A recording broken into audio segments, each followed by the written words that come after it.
आपकी पार्टी की विधायक है, इसलिए तकलीफ है इतनी। नहीं ऐसा नहीं, इसीलिए मैटर रख के बैठे हुए हैं। नहीं मेरे पार्टी की नहीं, ऐसा प्रेजेंटली मेंबर है नहीं, उससे क्या फर्क पड़ता है। शासन की राज्य मंत्री प्रतिमा बागरी, इनकी जाति प्रमाण पत्र की वैधता को लेकर मैंने उच्च स्तरीय छानबीन समिति में शिकायत की। इनकी हैसियत नहीं थी कि ये प्रतिमा बागरी को बुला के पूछ सकें कि आपकी प्रमाण पत्र जाति का सही है या असली। बिल्कुल मंत्री का इतना दबाव था, मोहन यादव जी का बिल्कुल बर्दाश्त है प्रतिमा बागरी को फर्जी प्रमाण पत्र लेकर अनुसूचित जाति जनजाति वर्ग के लोगों के हकमारी कर रहे हैं। चाहे ज्योति दुर्वे का मामला हो, चाहे नरेंद्र सलूजा का मामला हो, चाहे केपी यादव जी के बेटे का मामला हो। इस तरीके के ये मामले जो आ रहे हैं, जो वास्तविक जिनको हक मिलना चाहिए उनकी हकमारी करने का ये लोग काम कर रहे हैं। मोहन यादव जी भी उनको जब पूरे तथ्य देखेंगे तो उनसे किनारा कर लेंगे, लेकिन वो अनुसूचित जाति की बागरी जाति नहीं। इन्होंने जाति नाम की समानता का लाभ लेकर फर्जी प्रमाण पत्र बनवा लिया। पैसे की खनक से एसडीएम को पैसा देकर, फर्जी तरीके से फर्जी दस्तावेज देकर ये लोग फर्जी प्रमाण पत्र बनवा रहे हैं। मैं आपके चैनल पे ऑन एयर कह रहा हूँ कि 60 दिन के बाद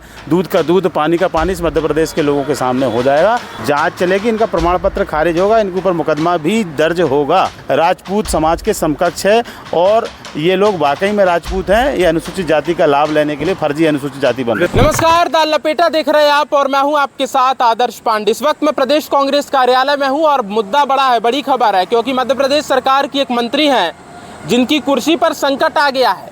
फर्जी जाति प्रमाण पत्र बना करके कुर्सी पर बैठी विधायक का चुनाव लड़ी और विधायकी जीती और अक्सर विवादों में रही, फिर चाहे भाई के गांजे का मामला हो या मीडिया से बदसलूकी का मामला हो। अब ये महिला जो है, ये जो भाजपा सरकार में मंत्री हैं, नगरीय प्रशासन राज्य मंत्री हैं, उनको लेकर के एक बड़ी खबर है। जस्टिस विवेक अग्रवाल और एक न्यायमूर्ति ने, 2 डबल बेंच ने मध्य प्रदेश जबलपुर हाईकोर्ट ने एक आदेश जारी किया है। आदेश जारी किया है, किस लिए आदेश जारी किया है, और वो व्यक्ति जिनकी पिटीशन पर ये आदेश जारी किया है वो है प्रदीप अहिरवार, जो मेरे साथ है। पूरा मामला बताइए। जबलपुर हाईकोर्ट ने आदेश जारी किया, क्या मामला है, क्या कुछ हुआ है? देखिए, जबलपुर न्यायालय ने कल माननीय विवेक अग्रवाल जी की बेंच ने, डबल बेंच ने एक निर्णय दिया और मैंने उसमें याचिका लगाई थी। 1 साल पहले 31 मार्च 2025 को मध्य प्रदेश शासन की राज्य मंत्री प्रतिमा बागरी, इनकी जाति प्रमाण पत्र की वैधता को लेकर मैंने उच्च स्तरीय छानबीन समिति में शिकायत की और शिकायत मैंने तथ्यों के आधार पर की, लेकिन 1 साल से कोई कार्रवाई छानबीन समिति ने नहीं की। मैंने प्रमुख सचिव को लिखा। प्रमुख सचिव जी चूँकि शासन के अधीन है और प्रतिमा बागरी शासन में मंत्री हैं, तो चाहे वो अधिकारी हों छानबीन समिति के, चाहे प्रमुख सचिव हों, इनकी हैसियत नहीं थी कि ये प्रतिमा बागरी को बुला के पूछ सकें कि आपकी प्रमाण पत्र जाति का सही है या असली गलत। आपने न्यायालय से पहले औपचारिक रूप से एक शिकायत दर्ज कराई कि जांच कर लीजिए? मैंने बिल्कुल शिकायत कराई और जहाँ शिकायत की जाँच होती है छानबीन समिति किसी भी जाति प्रमाण पत्र को लेकर, मैंने बाकायदा वहाँ एफिडेविट के साथ पूरे तथ्यों के साथ। उस समिति की इतनी हिमाकत नहीं हुई कि वो मंत्री के खिलाफ जांच कर सके? बिल्कुल मंत्री का इतना दबाव था। मोहन यादव जी का बिल्कुल बर्दाश्त है प्रतिमा बागरी को। मोहन यादव जी हो, भारतीय जनता पार्टी हो, जो फर्जी प्रमाण पत्र लेकर अनुसूचित जाति जनजाति वर्ग के लोगों के हकमारी कर रहे हैं। चाहे ज्योति दुर्वे का मामला हो, चाहे नरेंद्र सलूजा का मामला हो, चाहे केपी यादव जी के बेटे का मामला हो। इस तरीके के ये मामले जो आ रहे हैं, जो वास्तविक जिनको हक मिलना चाहिए उनकी हकमारी करने का ये लोग काम कर रहे हैं। तो जब मैंने शिकायत की, कोई कार्रवाई नहीं हुई, तब मैं माननीय न्यायालय के शरण में गया और कल माननीय न्यायालय ने सरकार को लताड़ लगाई है। सरकार को ये कहा था कि इस पूरे मामले पर आप 1 साल तक सोते रहे क्या? आपकी पार्टी की विधायक है, इसलिए आप उन्हें बचाने का काम कर रहे हैं। तो ये भी कड़े शब्दों में कहा है छानबीन समिति को और सरकार को कि इस पूरे मामले को 60 दिन के अंदर निपटाइए, और अगर इसमें पारदर्शी और निष्पक्ष जांच नहीं हुई तो माननीय न्यायालय ने मुझे कहा, याचिकाकर्ता को, कि आप 60 दिन बाद फिर से हमारे पास आ सकते हैं। ठीक है, न्यायालय का रुख तो बहुत कड़ा था, पर प्रतिमा बागरी जब इससे पहले उपचुनाव हुए थे रैगांव विधानसभा में, तब भी टिकट मिली उनको, हार गई हालांकि कल्पना वर्मा से।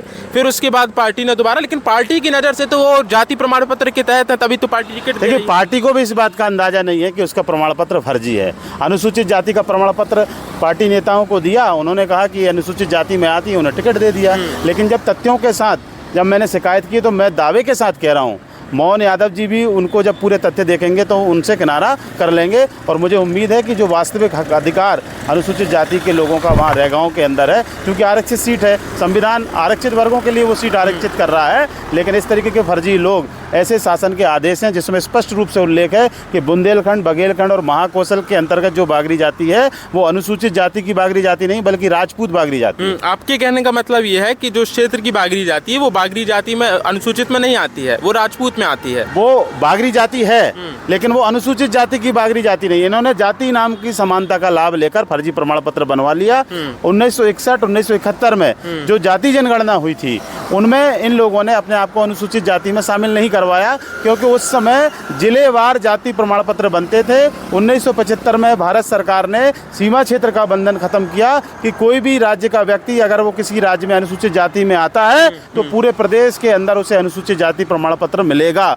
तो उसका लाभ लेकर जो हमारे मध्य भारत के बागरी समाज के लोग थे तो उनकी जाति दूसरे नंबर पर आई। तो बुंदेलखंड, महाकौशल और बघेलखंड के बागरियों ने ये समझा कि अब हम भी वो लाभ लेने लगे और तभी से ये विवाद चला आ रहा है। 2007 का भारत सरकार का अनुसूचित जाति को लेकर जो राजपत्र है उसमें भी स्पष्ट उल्लेख है कि राजपूत, ठाकुर बागरी को छोड़कर अन्य बागरियों के जो अनुसूचित जाति की बागरी जाति है उनको आरक्षण का लाभ मिलना चाहिए। लेकिन पैसे की खनक से एसडीएम को पैसा देकर फर्जी तरीके से फर्जी दस्तावेज देकर ये लोग फर्जी प्रमाण पत्र बनवा रहे हैं और वास्तविक अनुसूचित जाति के लोगों की हकमारी कर रहे हैं। आपके कहने का मतलब ये है कि जो राज्य मंत्री हैं वो केवल 60 दिन की मेहमान है। मैं आपके चैनल पे ऑन एयर कह रहा हूँ कि 60 दिन के बाद दूध का दूध, पानी का पानी इस मध्य प्रदेश के लोगों के सामने हो जाएगा और ये बचने वाली नहीं है। एक सवाल और ये उठता है कि प्रतिमा बागरी तो इतनी शिक्षित है, तेज तर्रार इंग्लिश में अपने प्रभारी जिले में जाके सफाई कर्मचारियों को हड़काती हैं। इतनी एपीएस विश्वविद्यालय से पढ़ के, शिक्षा ग्रहण करके, पोस्ट ग्रेजुएट तमाम डिग्री लेके, उनको ये नहीं मालूम उनकी जाति के समुदाय में आती है। प्रतिमा बागरी को बहुत अच्छे से पता है कि वो राजपूत हैं। हाँ। बहुत अच्छे से पता है। हाँ। लेकिन आरक्षित सीट से लाभ लेना है, आरक्षित सीट से विधायक बनने में आसानी है और उसी जाति की एक अनुसूचित जाति में जाति आती है तो फर्जी प्रमाण पत्र बनवाने में आसानी हुई और वो प्रमाण पत्र बनवा के उन्होंने जो हलफनामा दिया होगा चुनाव आयोग में वो हलफनामा भी झूठा है। मतलब अब हलफनामा झूठा है, इनके ऊपर मुकदमा दर्ज होगा। मैं आपके चैनल पे कह रहा हूँ प्रतिमा बागरी पर मुकदमा दर्ज होगा और जांच चलेगी। जांच चलेगी, इनका प्रमाण पत्र खारिज होगा, इनके ऊपर मुकदमा भी दर्ज होगा। अच्छा ये बताइए आपको इसकी पहली सूचना कब मिली, क्योंकि सरकार तो 2 साल होने को हो चुके हैं। हमारे एक साथी हैं मेरे जिलाध्यक्ष है पन्ना के, जितेंद्र जाटव, उन्होंने मुझे इस पूरे मामले की जानकारी दी। फिर मैंने अन्य तथ्य जुटाए और जब मुझे पूरी तरीके से मैं आश्वस्त हुआ कि ये वाकई में अनुसूचित जाति की बागरी जाति की सदस्य नहीं है, ये राजपूत हैं। और आप पन्ना जिले के अंदर चले जाइए, सतना के जिले के अंदर, जबलपुर के अंदर, जहाँ भी ये लोग रहते हैं ये अनुसूचित जाति से दूर रहते हैं और बड़ी समाज जो है उनके बीच में रहते हैं। इनके साथ कोई छुआछूत नहीं होती। ये बड़ी जमींदार लोग हैं और इनका रहन सहन राजपूत समाज के समकक्ष है और ये लोग वाकई में राजपूत हैं। ये अनुसूचित जाति का लाभ लेने के लिए फर्जी अनुसूचित जाति बन रहे हैं। प्रदीप जी इतना मामला हो गया, आप हाईकोर्ट भी पहुंच गए, इतना समय हो गया, 2 साल से ज़्यादा हो गया, कांग्रेस के और कई नेता या मीडिया की नज़र क्यों नहीं पड़ी प्रतिमा बागरी पर? देखिए प्रतिमा बागरी के ऊपर सभी नेताओं की नज़र है। हाँ। कांग्रेस के हमारे अध्यक्ष जीतू पटवारी जी ने कहा कि लड़ाई लड़ो, उमंग सिंगार जी लड़ाई लड़ रहे हैं और सभी कांग्रेस के वरिष्ठ नेता, उनकी नज़रों में ये मामला है और सब जान, भाजपा के सभी नेता समझते हैं कि ये फर्जी हैं और भाजपा के आप लोकल सतना पन्ना के लोगों से भी आप पता कर लेंगे, वो सब ये कह देंगे कि ये राजपूत। ठीक है, तो प्रतिमा बागरी की सदस्यता को लेकर के भी अब खतरा आ सकता है। 60 दिनों के बाद देखना होगा कि जबलपुर हाईकोर्ट की समिति जो गठित की गई है वो क्या फैसला लेती है, हाईकोर्ट क्या संज्ञान लेता है और प्रतिमा बागरी क्या मंत्री पद पर बरकरार रहेंगी या फिर धोखाधड़ी और हलफनामा झूठा देने के आरोप में उन पर कार्रवाई होगी। पूरा मामला दिलचस्प है, लपेटे पर हम आपको लगातार अपडेट देते रहेंगे। पूरे मामले को लेकर के आपकी राय क्या है, आपके विचार क्या है और आपके सुझाव क्या है, हमारे कमेंट बॉक्स पर जरूर साझा करें।